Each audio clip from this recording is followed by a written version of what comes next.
All right, Chris Popper, I'm joined by Duane Crawford, who is the head coach of the Ellsworth Eagles football team, and we're sitting in his office here at First National Bank. And it's hard to believe, but you know, it's now, as we tape this, it's I think today, July 18th. Football starts in less than 30 days, the first practice. Yeah, well, the high school, we start August 14th. We have registration for the youth teams on August 9th. And we've been into the season now. We had spring practice the end of June and Tuesday night practices for the high school and 7-on-7 on Wednesday nights. We've been playing Washington Academy and MDI. And the youth teams have started 7-on-7. They started 2 weeks ago on Thursday nights, so they've been having a good turnout on that. It's crazy. I mean, but this is so important, that off-season work. I mean, as we talked about in our coaches' shows, that off-season work really builds that foundation to a successful regular season. It does, and you know, especially at the high school level, Chris, because we start practice on the 14th. This year, I believe, we're playing our controlled scrimmage that Saturday. So we have 5 days to practice to get everything installed, offense, defense, special teams, whatever we're doing. And on top of that, you've got 1 day of full contact on Friday before you scrimmage on Saturday. So you've got to compress a lot into a short period of time. So if you can get a lot of that out of the way before you get into preseason, August 14th, it really helps.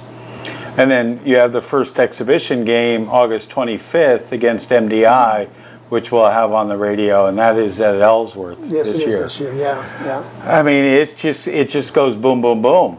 It goes fast, it does, and this year things are a little bit more complicated on the youth front. They have weigh-ins that they have to do now for anyone that is going to be carrying the ball, any of the skilled players, so they have to go to Hamden or Herman, one of the two, I believe, for an official weigh-in for all ball carriers from 3rd through 6th grade, 7th and 8th grade. So they have to, is there a weight limit that they have to meet, or they can't be above a certain weight? They can't be above, yeah. So there's 2 different classes. 3rd and 4th grade have a weight limit, and then 5th and 6th, I think it's 125 and 135 pounds, something like that. So so they have to be weighed to make sure that they're not, and they do it. I mean, there's a good reason why we do that. Safety of the game. You don't want somebody that weighs 200 pounds out there running the ball. Running over somebody. Yeah, exactly. So they keep the weight limits down, and it helps with the safety, and which kind of segues into one of the things I wanted to talk to you about today was youth participation. Not just in football, but in all sports. I was doing a little bit of research. Is down significantly. Less and less youth are participating in sports, and we see it. You know, whether it's basketball, way back in the day when I tried out for basketball, we had 40, 50 kids try out for a freshman team, and now, you know, you got maybe enough for a freshman team. Do you think it's because of specialization, where kids are playing soccer year-round, or they're playing basketball year-round, or is it they're just doing other things? I think there are less kids, number one. Number two, they're doing other things, but sports in general is down at all activities. Basketball being the least, I think they're down 3% since 2005, but soccer's down 11 or 12%, football's down 21 or 22%, wrestling is down 45%. There are other than ice hockey, I was looking at, that was up, but they start with low numbers anyway, so they work their ways up. Right. But yeah, just general participation is down, and specialization. One of the things reading up on that is that you get a lot more injuries with athletes that specialize, especially with baseball and softball shoulder and arm injuries. Well, there's no doubt that people benefit by participating in more than one sport and not just playing soccer or playing basketball or softball or baseball year round. Right. I mean, and look, I mean, there's been the growth of the AAU and the travel teams and everything like that, so people can specialize. But to be well-rounded, you've got to have that break and go off season for a little while. Yes, and talking to college recruiters, I get emails almost on a weekly basis from different schools, wondering if we have kids that are would fit with their programs. And one of the things they asked me, do your athletes play other sports? They're looking for athletes that are rounded and do more than one sport, along with good grades, of course, but right. As opposed to somebody that's just specialized and that's all they do. I mean, I know that you with the Ellsworth Football League, you guys have tried to offer many different types and different age groups, so that way people can participate and start in the program. Yes, and we started out originally, I think our first year with just 3rd through 8th grade, we had over 100 players participating. That's dropped. Last year I think we had 65 from 3rd through 8th grade, so it's dropped quite a bit, and I think part of it is the number of kids available, but the other part are parents' concerns over injuries. And one of the things that we've done is over the past couple of years, we've modified the way we tackle. Last year I was going through some tackling instruction videos and came across something that Pete Carroll and the Seattle Seahawks were doing, and that's a rugby-style tackling, which takes the head out of all right. tackling. And pretty much goes against everything that when we played football we were taught.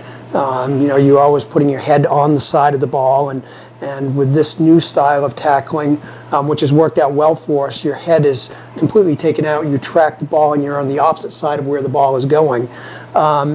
So it's worked out well, and one of the statistics that I read was most injuries occur during practice for all sports, doesn't matter whether it's football or not. But so being more cognizant of what causes those injuries, and concussions have been a huge factor in parents not wanting their kids to play football, and this new tackling technique eliminates a lot of that, and we've had very few concussions over the past, well, actually, on an annual basis, our concussion rate is no different than soccer or any other sport. We don't have right. that many injuries when it comes to... We don't want to make light of concussions, but I think people are more aware of them, and the concussion protocol is much more rigid than it used to be when you played football. Yeah, it was. When I played, it was how many fingers am I holding up? Okay, you're good, go back in the game. Now we have a whole protocol. If somebody has a concussion, we have a trainer that at the high school games is right on the sideline. They look at the athlete, they let us know what the injury is. If it's a concussion, no, he's not going back in the game again. And then from that point, there's a whole series of things that has to happen. They have to sit out for a week. They have to, they have to take a concussion test. Right. There's a baseline that starts at spring during the practice session that everyone has to. Yeah, the impact test. Yeah, impact test. Everyone takes that. So they have to get through that. They have to be cleared by their doctor, of course. So it's one of those things. You get a concussion on Friday night. You're not back at practice on Monday. You're out at least a week. So everyone's more cognizant of that, and the NFL's done a great job at trying to make the game safer, and has passed everything down to each level, college and high school and youth. And our coaches are very cognizant of injuries and practice programs that help to eliminate that. And so I think we do everything that we can to make the sport as safe as possible.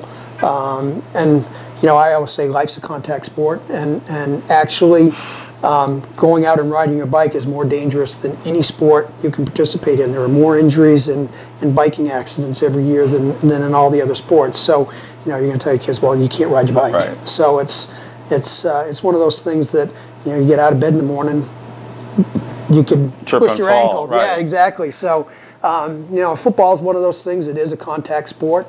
Well, I take that. It's a collision sport. Basketball is a contact sport. Football is a collision sport. So there's a lot of hitting that goes on, that goes with the game. But we supply the kids with the best equipment available. And helmets are recertified every year. We spend a lot of money. The helmets, I just bought 7 new helmets this year for the high school. $300 a piece for a helmet in there. So one of the things kids can do in preparation for the upcoming season is to run, is to stretch. I mean, when you're talking about the 2-a-days starting August 14th. 14th, yes. I mean, you really need to come into camp in shape, because if you're out of shape, it's brutal. It is. It's tough, and we have had a fairly successful off season in the weight room. Kids have either been in it on their own or with us this summer. We go in Monday, Tuesday, Thursday, Friday. They've been doing really well, and you know, since we started this program, this will be our 6th season at the varsity level, and our first year that we qualify for the playoffs. You know, that weightlifting program is ramped up each successive year, and we've had, you know, up to 15 or so kids in the weight room at one point. So we actually took them to a breakwater CrossFit for a week to get them started there, and Amy Dalrymple, the owner, was there helping us out with form and technique, and so they got a good start with that, and I'd like to thank her for helping us out with that. But it was nice to have the kids go in and work in a little bit bigger gym than what we have at the high school. So this is a different year, as you mentioned. This year you qualify for the playoffs. You're in Class D, but you're playoff eligible this year. Yeah, and it's exciting. I think the kids are really, I know they're really excited about getting in there and being able to work towards something towards the end of the season. It's been a long time. They've been working hard, and we've had a couple of good years. We had a 5-3 year that we couldn't qualify, but had we we would have been in the playoffs, and so this will be a nice test to see what we can do with it. What are the numbers looking like as you anticipate August 14th? Yeah, I think we'll be probably pretty close to where we've been the past few years, and, you know, the low to mid 30s. I'd like to see more than that. Right. But that's probably where we've had our best the first week of spring practice. We averaged right around 20, which is not too bad, considering what you have with all the off-season commitments kids have. But and even with that, there were a number of kids that were starters for us last year that weren't able to attend because of work, and we had 7 or 8 new kids come in, incoming freshmen and kids that haven't played before. So I think we'll be solid 30s. So the EFL, again, registration starts when? August 9th, and that's 5:30 at the high school. Practices for the youth programs will probably start pretty much commensurate with the high school. Most of the coaches like to get started within either that week or the following week with games. Games for the middle school, I believe, start that first week of school, first or second week of school. Wow. So, and then the youth programs, their games are on Saturdays, either home at the high school or away at one of the other participating schools. But we're still looking for coaches for the 3rd and 4th grade team. We have everything set for 5th and 6th and 7th and 8th, but it's hard to find qualified individuals to coach because it's something that's still fairly new, and so anybody out there seeing this, if you're interested and you have any experience at all in football, we'd be interested in talking to you, coaching the youth program. All right, and then August 14th, I'll be down that early morning to get a little bit of the flavor of morning practice. Yeah, MDI is at 6, and we're at 7. So it's, that first morning's pretty interesting. Yes. Yes, no doubt. All right, it should be a fun year, and we're going to do our coaches shows again as we have. I think this is our, could be probably our 5th or 6th year doing it, and we look forward to doing those as well. Yeah, no, I'm excited for the season, and the kids are excited, and it should be a lot of fun. All right, best of luck. All right, thanks, Chris. Appreciate it. All right, thanks for checking out this video. Check out all the other videos we have on the WDEA YouTube channel.